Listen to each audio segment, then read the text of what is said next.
In the news, Lionsgate has announced they've added Milla Jovovich to the new Hellboy movie, which currently has David Harbour as Hellboy and Ian McShane as Professor Broom. It's also been announced the Bureau for Paranormal Research and Defense, BPRD, will also be in this new version. However, casting for these roles have not yet been announced. We've also been told this will be more of a horror-based story, and Neil Marshall is set to direct. Okay, so this is like okay news. I wouldn't say that this is like mind-blowing, like, what? I can't believe that dropped today. Are you kidding me? It's nothing like that. This is just like, oh, okay. This is just painting a picture. So that's what I like about this story that dropped, is they're painting a picture of what we can anticipate. Now that picture does have me a little cautious, a little curious on how excited can I get for this film, because while I did enjoy the first Resident Evil movie, I thought it was probably one of the best adaptations to go from video game to the big screen. The subsequent films that followed for that franchise have just not been good, for me, in my opinion, personally. I know that there's a fan base for these movies. I get it. They're not for me, so if they're for you, I'm not attacking you. I'm just saying these are not my movies, and I don't think they're very good. So if you enjoy them, that's cool. Continue enjoying them. And I will continue to wait for her to have like a breakout role that makes me go, there she is. Now this film could be that. With the right direction, she could actually have that breakout performance where everyone's like, oh yeah, that's who she is. She's not just that hero from Resident Evil. She's actually this actor. So it's possible. With the right direction, she might be able to blow my socks off, which would be pretty great. That's what I'm hoping for. David Harbour, I mean, he could do Hellboy. I mean, he's got that kind of gruff, not going to take any BS attitude. Sure, give the guy a shot. Why not? Let's see what he can do as Hellboy, because he did a good job with Stranger Things. So let's see what he can do here. As far as Ian McShane goes, I'm actually very excited that he's in this because I like Ian McShane.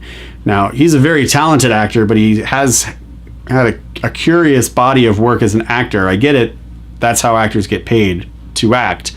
But he'll do stuff like Deadwood, or he'll do stuff like American Gods, and then he has like stuff on his IMDb for like Hercules with The Rock, which was a terrible film. So it's kind of nice to see him stepping into this role. He's the one that gives me hope, because the director, I'm not really familiar with Neil Marshall. Like, I looked at his IMDb and I don't think I've seen any of the movies he's directed. I have seen the TV shows that he directed a couple episodes on. So he did shows like Westworld and Constantine. So I'm familiar with those. I really liked Westworld and I enjoyed Constantine, but that doesn't mean I'm going to like his vision for what he wants to do with Hellboy on the big screen. At the same time, it's not a negative. It doesn't mean that I won't like his vision either. So I'm kind of in the middle as far as his performance, or his vision as a director will bring out the best performances for these actors.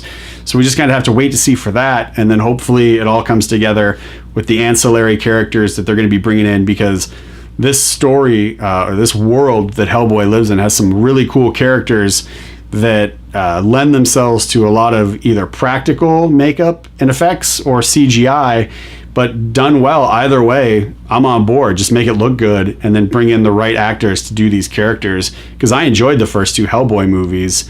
It's been a few years, but we finally have a release date for what could be considered Chris Pratt's passion project. Cowboy, Ninja, Viking.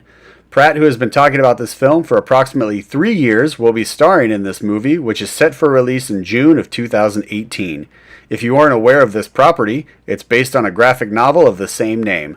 The synopsis currently reads, a government program to assist the war on terror turns Duncan, a man who suffers from multiple personality disorder, into a super soldier with the attributes of a cowboy, a ninja, and a Viking. Can we just say yes to all of this? This sounds great. Now, if you look up like what the story is on online, like the graphic novel, it doesn't necessarily state that he has multiple personality disorders. It states that he's more like given the powers. Like those are like things that he gets as like a super soldier thing. So at least if I read it right online, because I wasn't familiar with the source material at all. So if I'm reading it right, they're choosing a different route, a possibly more challenging route, to have a guy who has multiple personality disorder trying to play this super soldier who is at the same time a cowboy, a ninja, and a Viking. Plus, it's Chris Pratt. Like, can you just take my money? Take my money right now. Like, I'm so on board with this. I've been listening to possible rumors about this film for years, and I'm so happy that we finally have like a release date set. I hope everything goes well with the production and everything like that, because I can't wait to see what comes from this story. It sounds like insanity and craziness, and I'm on board. I'm there. Take all my money. I will be there opening weekend.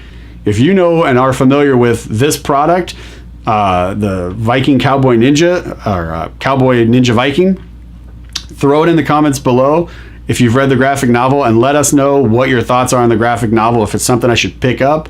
I got a stack of comics I currently need to get through, but you know what, I can add that to the list of things I need to read if it's really good enough. So throw your comments below about the graphic novel itself, and then if you can persuade me and anybody else who reads the comments and jumps in and chimes in, then we can have a whole other discussion later on in the comment section about that. So I can't wait. If this is the first you guys are hearing about it, I hope you're excited, because I'm excited, because this movie sounds nuts and I'm on board for it. Disney has announced that it will be creating its own streaming service.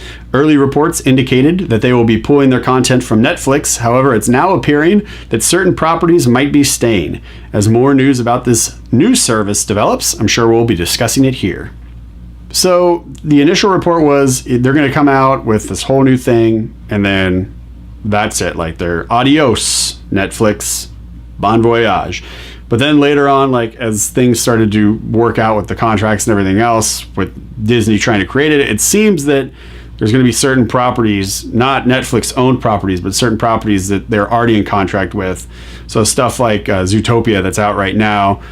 Some of the Clone Wars stuff was on Netflix for a while, I believe. So there's still things that are out there that you can watch. The Marvel movies are on there as well, obviously. So there's stuff that you can watch on Netflix that won't get pulled. The contracts are they're already set. So unless there's some type of buyout for that, I'm sure that that's not going to be changing anything. But once those contracts expire, then maybe we'll be having a different conversation. But right now, like, the people I saw online, people were like, oh my God, does that mean like Jessica Jones, Daredevil, Luke Cage, The Defenders, like Iron Fist? What's going on with Punisher? Like, calm down.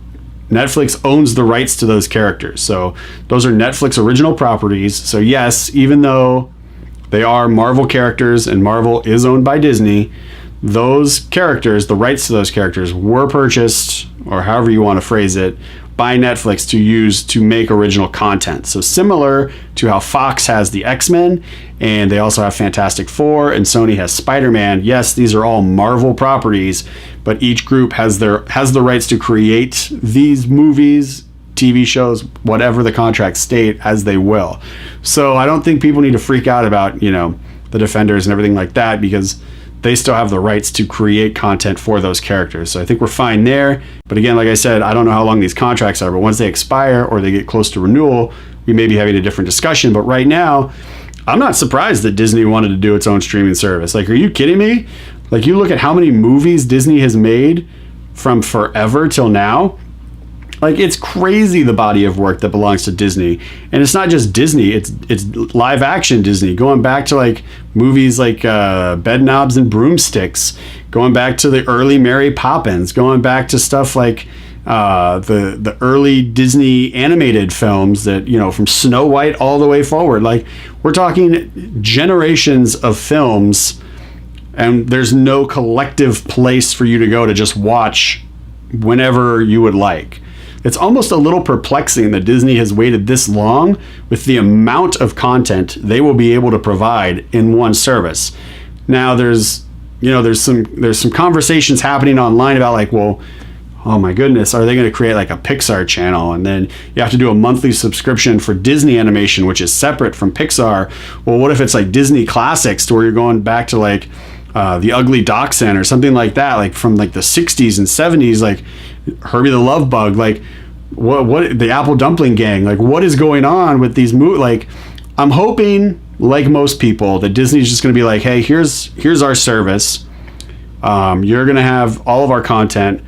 And then, unfortunately, it's probably going to be an insane amount of money, like $1,000 a month. I'm kidding, calm down. But some insane amount of money for a monthly fee, and we're going to pay it. Especially like if you're watching this and you're a parent, I doubt highly you won't pay for Disney because you don't have to worry about anything. It's Disney. You have all of Disney it's basically a digital babysitter. You put your Disney app on and you start streaming Disney movies for your kid, and now hours later you finally got everything done that you needed to get done, and the kids are still watching Disney. Like I said, it's curious that it's taken them this long to create their own streaming service. I'm sure they've been working on this in the background for years, just to make sure that they have everything right, doing their market research, going through data and everything like that, just doing some audience questions, just to feel out people and what people feel would be an appropriate price point for a monthly subscription on that. Like, it's Disney. Disney doesn't just like all of a sudden, yeah, we'll do this. Like, they don't do anything on a whim. It's very planned. It's very strategy. I'll check it out. I love Disney. I've been a Disney kid my whole life. I'm still Disney. I can't wait to find out what this thing is going to be. I hope it's all Disney all the time in one app, and it's not like, Disney Classic, Disney Animation, Pixar, Marvel, Lucasfilm, so all the Star Wars stuff, like each one's its own separate bucket. I hope it's one app that has different playlists. Hopefully, fingers crossed, that we can get this okay and it's not a huge price point on every month, because let's be honest, there's so many apps out there now for streaming services. Like that new Star Trek show is going to be on an app. DC animation and live action, like they've got specific shows for their app. You've got Hulu, you've got Netflix. Like, how many monthly subscriptions are we going to have to pay for?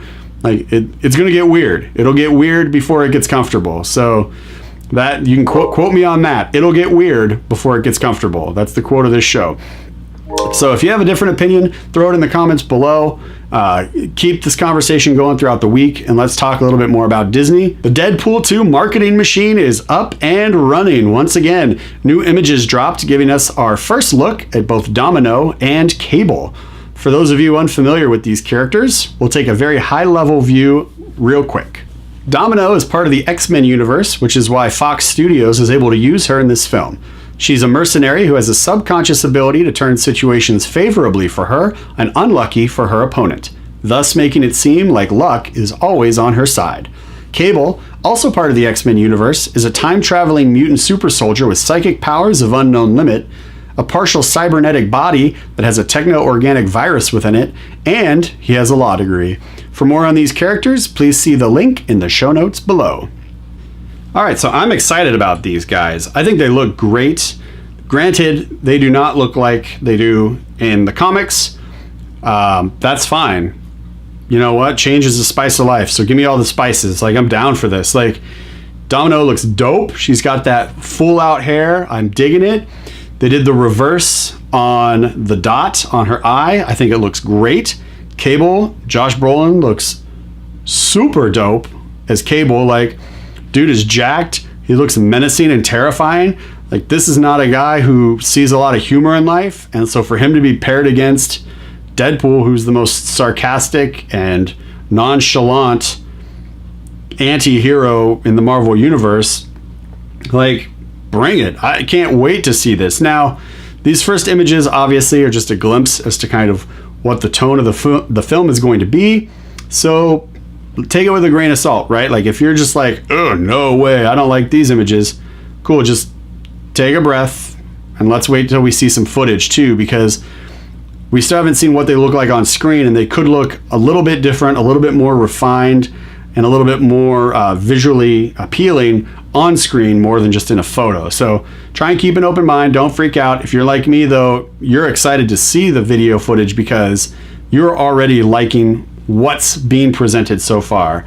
And I saw those photos and I was like, yes, we're definitely talking about this because these guys are killing it and I'm a fan. Why does he have a teddy bear in that? Why does he have a teddy bear? That was so random. But like, he's got like these things that he can do with his body with the cybernetics. So I'm curious to see how those are going to look once animated, and if they're even going to go that route. Like, we don't know. It may just be, practical semi CGI effects, kind of like the first one, which had more of like a 90s action movie feel. So we don't know if that's what they're going to do for this one. They could do it all over again and I'd be fine, because I really enjoyed Deadpool. It was a surprise. And it took me back to watching action movies back in like the late 80s, 90s, where I'm like, stuff's blowing up and this is cool. We'll find out what happens once footage drops, but so far, I'm on board with this, and I'm going to give this story a high five. Netflix acquired Mark Millar's publishing house. Millar's stories include Kingsman's Secret Service, Chrononauts, Kick-Ass, and Wanted.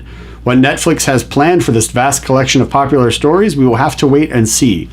I was really surprised when this news dropped, because while Netflix has an insane amount of money, they're also in debt a lot. So like their business strategy confuses me, because it's like ton of money, a lot of debt, ton of money, a lot of debt.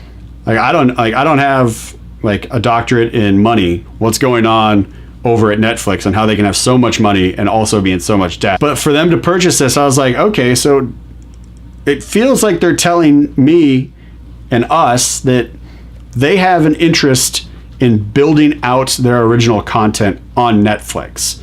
So to make it more like what we would consider like a standard channel on television or cable, where you would tune into Netflix, to watch the Wanted TV show or to watch the Kick-Ass TV show. Like, that is a cool concept as far as I'm concerned, because I thought the Wanted movie was enjoyable. It wasn't a great film, and it had some shortcomings as far as the story goes and the plot and everything. But it still was an entertaining film, and I enjoyed kind of what they were telling and how they were telling the story, with like the throwing of the bullets and stuff like that. It was pretty fun.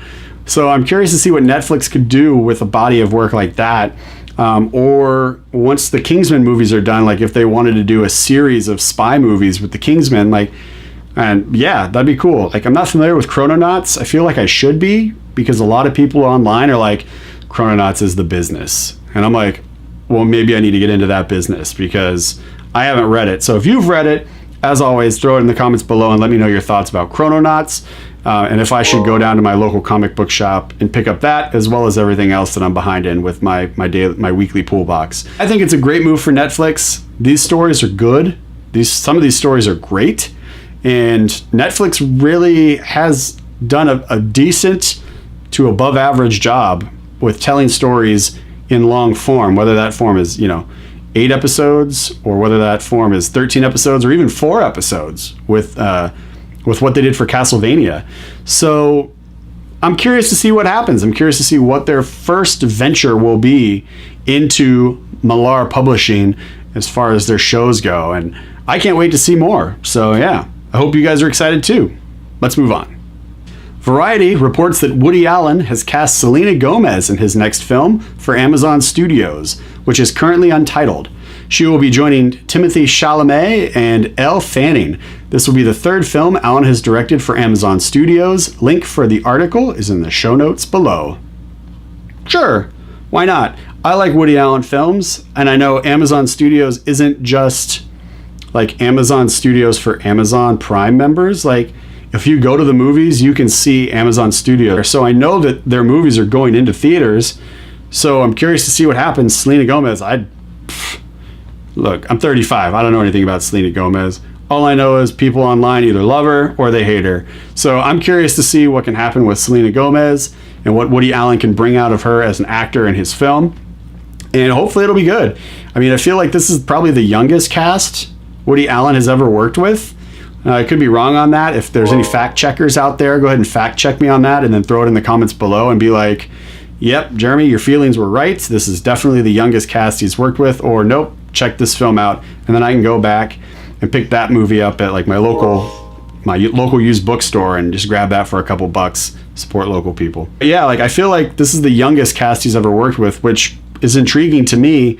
I like Woody Allen films. Midnight in Paris, I adore that film. It's one of those films that I can just put on in any mood, and it will instantly uplift my mood. I could be down here having a bummer day, and then I watch Midnight in Paris and okay, I'm having an even day. I could be in a great mood, and now I'm in an even better mood, like a step above great after watching that film. It's just such a fun film. So if you haven't seen Midnight in Paris, I recommend you take some time to watch that. It won't require a lot of you. It's not an emotionally draining movie. You can just put it on, pour yourself a drink, whatever that may be, and then have a good time watching this film. Plus, the score of the film is very upbeat and light. There's a lot of guitar work in it too, just to kind of give it that French feel. I don't want to say too much. I don't want to give it away because there's a lot of good actors in it, and the story is really good. So if I say anything, you might be like, okay, I predicted that would happen because of what he said. So I don't want to say too much. Just check it out. It's worth your time. And I'm looking forward to seeing what Woody Allen can do with this young cast for Amazon Studios, because I'm a big Woody Allen fan. I like his movies because they're about people. All right, so the next story is actually a collection of stories, and it's going to be the honorable mentions section of the news. Now, honorable mentions, if you joined us last week, that's when we first brought this new part out for the news segment. It's just going to be news stories that I saw that I went, oh, okay. I wasn't wowed by it, and I wasn't, like, oh, what? I feel that they are of note, and we should talk about them, but we're not going to spend a lot of time on them. We're just going to rapid fire, boom, boom, boom, boom, boom. And then we'll get on to the next segment here for you guys. So first up, we have Entertainment Weekly put out new photos for Star Wars The Last Jedi, which you can see here on the screen. James Cameron loses it when Josh Brolin declined to work on the Avatar sequels, and then gets called out by Brolin for his reaction when Brolin was interviewed later on. David Letterman is coming to Netflix with his own show. Ballers on HBO gets renewed for a 4th season. Lionsgate renews its film deal with CBS Films, allowing Lionsgate to handle distribution of wide-release films for the next 3 years. Finally, Riz Ahmed is in talks to join the Venom movie that Tom Hardy is set to star in by Sony. All right, that's it for the news this week. Now, if there was anything that popped off that you saw online, you were like, what? Why didn't we talk about that this week? We still can. Throw it in the comments below. I'll say it every time. Or I'll try to say it every time. There's a lot of news, and we can't get to everything that happens in one show. So keep that conversation about the news going in the comments below. If you had something that you agree with or disagree with, go ahead and throw your opinion down there and just keep everything moving. We have all week to talk about this stuff to our heart's delight. So go ahead and join in the comments below. If you have an opinion, yay or nay, share it with us.